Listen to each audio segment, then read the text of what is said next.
Morning everyone, and welcome to this video which is on using knowledge organisers. And today we're going to look at what they are and how you can use them as well. This is primarily for students of English literature A-level, but I hope that if you're doing other subjects as well or instead, you'll be able to apply it as well. So what is a knowledge organiser? Well, it's a A4 page, possibly A3 depending on what subject or topic you're doing, on which all of the information that you need to know for that topic is condensed. So if we have a look at this example here, this is for a poem called The Eve of St Agnes by John Keats, which we study as part of the HEA English Literature A-level. And you'll see that we've got a column here that gives all of the historical context for this particular text. We've got a summary in the centre here, and we've also got information about the poem, a glossary, and then linking it into aspects of tragedy, which if you're studying this particular module for A-level, you'll know that we look at this poem through the lens of tragedy. And this knowledge organiser has been created by my colleague, Miss Williams, in order to communicate the key ideas about quite a complex poem. So it's a reduction, a distillation, a summary of the information, and it's really powerful because your teacher will be using this knowledge organiser as they plan your lessons, and you can use it as you're doing your homework tasks or as you're revising at home. So in a lesson, I would use this as a point of reference. So as a teacher, for example, I would say, right, look at your knowledge organiser, we're doing this box today. And we'd read through the information, we'd discuss it, we'd unpick it, we'd do various activities around it. But I would signal to my students that this is the section that we're looking at.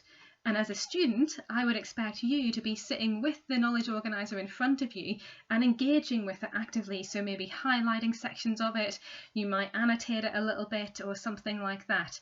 But to be seeing this as the I suppose the core information that I'm communicating as part of that lesson. And over a series of lessons, we'd cover the whole knowledge organiser, and we'd look at the poem as well and think about how the two relate together. So I would definitely have it in front of you as a point of reference in a lesson. I would also suggest that you use it as support for your homework tasks. So lots of the activities that I set for homework are based around essay writing. We might sit down in a lesson together and plan that essay and talk about what you could write in it. And then when you go to write it up at home, you can almost use this knowledge organiser as a checklist. So you could go through it and say, right, yes, I have talked about the Romantic period. I'm not sure that that's relevant in this essay, but I'll definitely think about that for my next essay. Yeah, I've referred to this aspect of it. And so you'd kind of go through and tick off the information as you include it in your essay. And of course, there are often lots of definitions and keywords in your essays which you need to embed to integrate into your essay writing. And if you look at my series that I've called Academic Writing, or How to Write Like an Academic, you'll see that I've given lots of information there about how you can integrate information from the knowledge organisers smoothly and in a sophisticated way into your essays. Now, the third thing that you can do with this, and this is probably what most students do, is to use your knowledge organisers to revise. And you can use it to make flashcards and also for self and peer testing. So in order to do that, what I would do is I'd get it in front of me. I'd obviously start at the beginning. It's a very good place to start.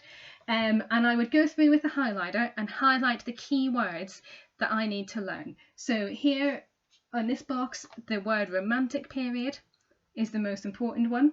If I was reading through the second box, I would probably highlight St Agnes because that's an important, maybe not a subject term, but an important concept in the poem.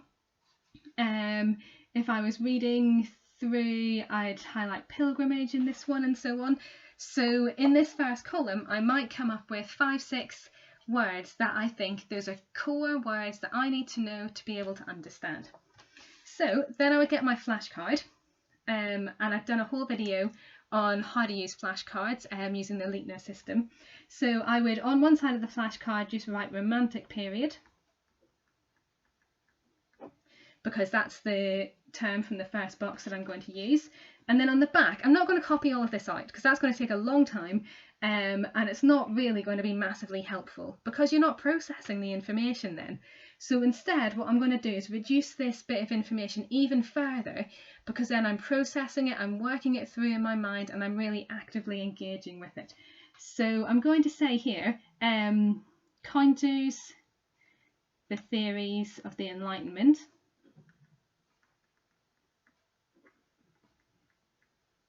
I'm probably going to have a whole other flashcard about the Enlightenment period as well. I'm going to say it focuses on the imagination, creativity, dreams, beauty and art. I might say we've got the healing power of the imagination,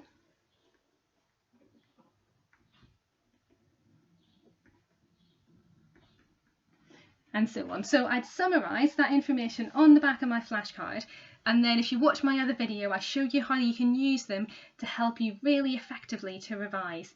But essentially what you would do is test yourself later on, look at the word on the front, describe that word either to yourself or to a friend, and then you or your friend can check that you've got the answer correct by looking at the back of the flashcard. Okay, so I hope that this has been helpful for you, and make sure you watch the other videos in this series as well to help you to build up those skills to become an independent learner.